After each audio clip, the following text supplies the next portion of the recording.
સુરતની નવી સિવિલ હોસ્પિટલને લઈને આ જાણકારી કે ડાયાલિસિસ મશીન 4 ડાયાલિસિસ મશીન બંધ હાલતમાં છે। હોસ્પિટલમાં 14 પૈકી 4 ડાયાલિસિસ મશીન બંધ રહેતા દર્દીઓને હાલાકી પડી રહી છે।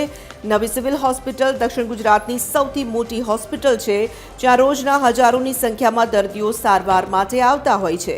ઉપરાંત મહારાષ્ટ્રના કેટલાક ગામોમાંથી પણ દર્દીઓ સારવાર માટે આવે છે। दूर दूरથી આવતા દર્દીઓને ભારે હાલાકી વેઠવાનો વારો આવ્યો છે। ડાયાલિસિસ મશીન બંધ હોવાથી તેની જાણ ઉપર કરવામાં આવી હતી, જેને પગલે મશીન રિપેરિંગ કરનારાઓ પણ આવી ગયા હતા। બીજા નવા જે 4 મશીન ડાયાલિસિસના આવ્યા છે એ મશીનો પણ ચાલુ જ છે, પણ એમાં કંઈક આરઓનો કંઈક ટેકનિકલ ફોલ્ટ આવે છે। એને માટે અમે આઈકેડીમાં જાણ કરેલી હતી। આપ જાણો છો તેમ ડાયાલિસિસ મશીન અને આરઓનું તમામ મેનેજમેન્ટ આઈકેડી અમદાવાદ તરફથી કરવામાં આવે છે। અમને લેખિત અને ટેલિફોનિક જાણ કરેલી હતી। આજરોજ ત્યાંથી એન્જિનિયર આવી ગયા છે। હાલ કામગીરી ચાલુ થઈ ગઈ છે। સાંજ સુધીમાં ચાલू થઈ જશે, એટલે 14 मशीन फंक्शनिंग થઈ જશે।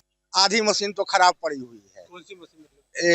मशीन जो आपके डायलिसिस मशीन आधी मशीन खराब पड़ी हुई है, आधी मशीन बच रहा है। उसमें भी 4-5 हम लोग हो जाते हैं, जो यहाँ भर्ती पेशेंट हैं वो हो जाते हैं। तो टोटल 5 ही का हो ही रहा है डायलिसिस। अभी जाके देखिए वहाँ डायलिसिस में 5 लोग का लगा हुआ होगा, बाकी सभी मशीन खराब है।